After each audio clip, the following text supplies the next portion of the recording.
தமிழ் கூறும் நல்லுலகின் அங்கமான அன்பரே வணக்கம். நான் வி. தாமஸ். 1970களிலும் 80களிலும் வாரப்பத்திரிகைகள் பிடித்த ஒரு பக்க கதைகளை உங்களோடு பகிர்ந்து கொள்ள விரும்புகிறேன். 1960களிலும் அதற்கு முன்பும் பிறந்தவர்களுக்கு இந்த கதைகள் பழங்கால நினைவுகளை, நோஸ்டால்ஜியா என்ற இன்ப எண்ணங்களை உருவாக்கும் என்பதில் சந்தேகமில்லை. அதற்கு பின்பு பிறந்தவர்களுக்கு இது போன்ற கதைகள் அந்த காலத்தில் வந்தது என்று தெரிந்து கொள்ள ஒரு வாய்ப்பாக இருக்கும்.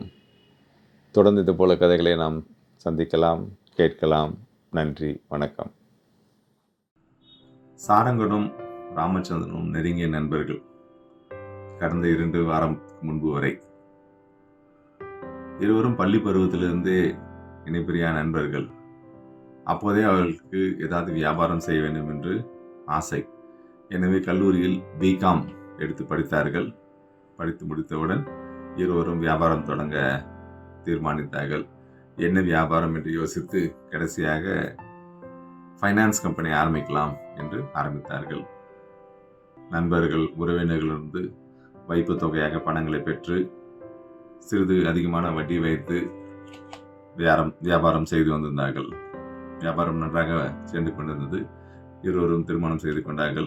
இருவருக்கும் ஆளுக்கு ஒரு பையன் பிறந்தான். சாரங்கன் சற்று முன்கோபி, சற்றல்ல நிறையவே. சற்றென்று எதையும் எடுத்திருந்து பேசிடுவான். தகாத வார்த்தைகளை உபயோகிப்பான். ஏடாகுடமாக பேசக்கூடியவன். அது மட்டுமல்ல, சற்று குறுக்கு புத்திக்காரனும் கூட. குறுக்கு வழிகளெல்லாம் நிறைய யோசிப்பான். அபராத வட்டி போடுவது, வட்டிக்கு வட்டி போடுவது என்று நிறைய வேலைகளை செய்வான். ஆனால் ராமச்சந்திரன் முற்றிலும் எதிர்மாறானவன். அமைதியானவன், எதிர்த்து பேசாதவன், யாரையும் கோபப்படுத்துவதோ பேசுவதோ அந்த மாதிரிலாம் இல்லை. ரொம்ப அன்பானவன். இருவருக்கும் பிரச்சனை வந்தது காரணம் பார்த்தசாரதி என்ற ஜவுளி கடை முதலாளி பணம் வாங்கியதால். தீபாவளிக்காக அவர் ஒரு 2 லட்சம் கடன் வாங்கியிருந்தார். தீபாவளி நெருங்கும் சமயத்தில் அவரது மனைவிக்கு மஞ்சள் காமாலை. அவரை கூட்டிக் கொண்டு வாலாஜாப்பேட்டைக்கு சென்று அவருக்கான சிகிச்சைக்காக போய் வருவது, அந்த அலைச்சலில் அவரால் கடையை சரியாக கவனிக்க முடியவில்லை. அவருக்கு 2 பெண்கள், 2 பேரும் கல்லூரியில் படித்துக் கொண்டிருந்தார்கள். எனவே கடையில் வேலை செய்து கொண்டிருந்த பிச்சாண்டி என்பவனை முழுதாக அவர் நம்பினார். அவனும் நல்ல ஒரு மனிதன், நன்றாக கடையை பார்த்து கொண்டிருந்தான். யாருடைய நேரமோ என்ன தெரியவில்லை. தீபாவளி முடிந்து பணம் எல்லாம் செய்து கொண்டிருந்த போது, கலெக்ஷன் செய்து கொண்டிருந்த போது ஏற்கனவே 1 லட்சம் ரூபாய் பணம் கையாடலாம் செய்து தெரிய வந்தது. அவனை கேட்க நெருங்கும் போது ஆள் காணாமல் போய்விட்டான். குடும்பத்தோடு உறைவிட்டே போய்விட்டான். பார்த்தசாரதிக்கு என்ன செய்வது என்று தெரியவில்லை. சொன்ன நேரத்தில் கடனை திருப்பி தர முடியவில்லை. ரொம்ப தயங்கிக் கொண்டிருந்தார். சாரங்கன் அவரிடம் சற்று கோபமாக பேசிக் கொண்டிருந்தார். திடீரென்று ஒரு நாள் காலையில் அவர் வீட்டுக்கு சென்று தாறுமாறாக பேசியிருக்கிறான். ரொம்ப அசிங்கமான வார்த்தைகள்லாம் சொல்லி அவருடைய மனைவி, மகள்கள் இருக்கும்போது மிகவும் தரக்குறைவாக பேசியிருக்கிறான். அவன் பேசி விட்டு போய் உடனே பார்த்தசாரதி நேராக ராமச்சந்திரன் வீட்டுக்கு வந்து ஓ என்று அழ ஆரம்பித்தார்.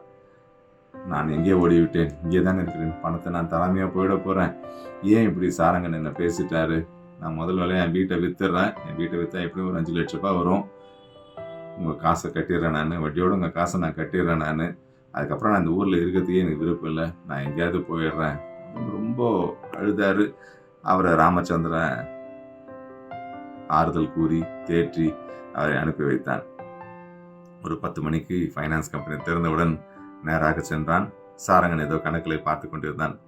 ராமச்சந்திரன் போனவுடன் அமைதியாக கொஞ்ச நேரம் அமர்ந்து விட்டு, என்ன சாரங்க, பார்த்தசாரதி சார் வீட்டில் போய் இவ்வளோ மோசமாக பேசியிருக்கிறியே என்றான். சாரங்கனுக்கு எங்கிருந்தா நம்மளுக்கு கோவம் வந்தது என்று தெரியவில்லை. இங்கே பார், ஃபைனான்ஸ் கம்பெனினா அப்படிதான் இருக்கும். கடன் வாங்கணும், காசை கொடுக்கணும். நம்ம என்ன இங்கே தர்மஸ்தாபனமாக நடத்துகிறோம்? பணம் தரலன்னா அமைதியாக இருக்கிறதுக்கும் அவன் கொடுக்கும்போது வாங்கிக்கலான்னு இருக்கிறதுக்கும் வாய்ப்பே கிடையாது என்றான். ராமச்சந்திரன், இல்லை கொஞ்சம் பொறுத்து போகலாம், அதில் ஒன்றும் தப்பு இல்லை இல்லையா என்றான். சாரங்கன் கோபமாக ராமச்சந்திரன் சற்றும் எதிர்பார்க்காதவாறு, இங்கே பாரு ராமச்சந்திரா, இவ்வளோ நாள் ஃப்ரெண்ட்ஷிப் பற்றி எனக்கு கவலை கிடையாது. உனக்கு இஷ்டம் இருந்தால் கூட இரு, இல்லைன்னா நீ தாராளமாக விலகிடு என்றான். ராமச்சந்திரனும் சட்டென்று, அவனுக்கும் கோபம் வரதானே செய்யும், அவனும் மனிதன் தானே, சரிப்பா என் பங்கு என்னவோ பார்த்து கொடுத்துருப்பா, நான் போயிடுறேன் என்றான். ஏதோ இதை எதிர்பார்த்திருந்தவன் போல சாரங்கன் கணக்கு புத்தகத்தை எடுத்து டேபிள் மேலே வைத்து, இங்கே பாருப்பா, போன ஏப்ரல்லேருந்து இன்ன வரையும் கணக்கு பார்த்ததில் உன்னோட பங்கும் இது வரைக்கும் சேர்ந்த லாபம் சேர்ந்தா உனக்கு 6 லட்ச ரூபாய் தரணும். இன்னும் 2 வாரத்தில் உனக்கு நான் செட்டில் பண்ணிடுறேன், நீ போகலாம் என்று கூறிவிட்டான். ராமச்சந்திரனுக்கு சுருக்கு என்று ஆகிவிட்டது. வேறு வழி இல்லை. நேராக வீட்டுக்கு வந்தான். மனைவியிடம் ரொம்ப அங்கலாய்த்தான். இந்தம்மா இப்படி பண்ணிட்டானே சாரங்க, இவ்வளோ வருஷம் நட்பை ஒரே நிமிஷத்தில் தூக்கி போட்டானே என்று அமைதியாக அமர்ந்தான். அவனுக்கு கையும் ஓடவில்லை, காலும் ஓடவில்லை. 2-3 நாட்கள் நகர்ந்தது. அன்று ஞாயிற்றுக்கிழமை. பக்கத்து ஊரில் ஒரு திருமணம். அதற்காக ராமச்சந்திரன் காலையிலே கிளம்பி போய்விட்டான். கொஞ்ச நேரம் கழித்து அந்த ஃபைனான்ஸ் கம்பெனியோட குமஸ்தா வந்தார். வந்து ஒரு பொட்டலத்தை கொடுத்து, அம்மா இதில் 2 லட்சம் பணம் இருக்குது, ராமச்சந்திரன் ஐயா வந்தா கொடுத்துருங்க, சாரங்கன் ஐயா கொடுத்து அமிச்சாரு என்றான்.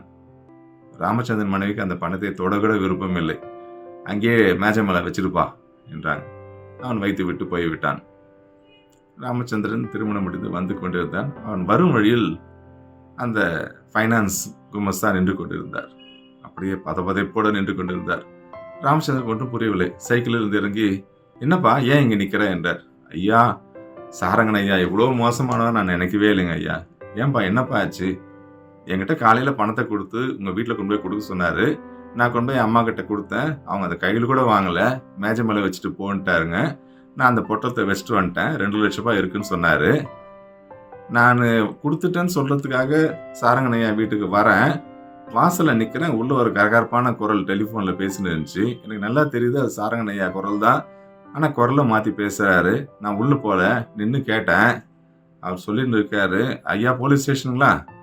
ராமச்சந்திரன் ஃபைனான்ஷியல் இருக்கார் இல்லைங்க, அவர் வீட்டில் கள்ள நோட்டு இருக்குது, ஒரு பொட்டத்தை கட்டி வச்சிருக்கிறாரு, எனக்கு செய்தி வந்துச்சு, நீங்கள் போய் பாருங்க என்று சொல்லிவிட்டு ஃபோனை வைத்து விட்டார் என்றான்.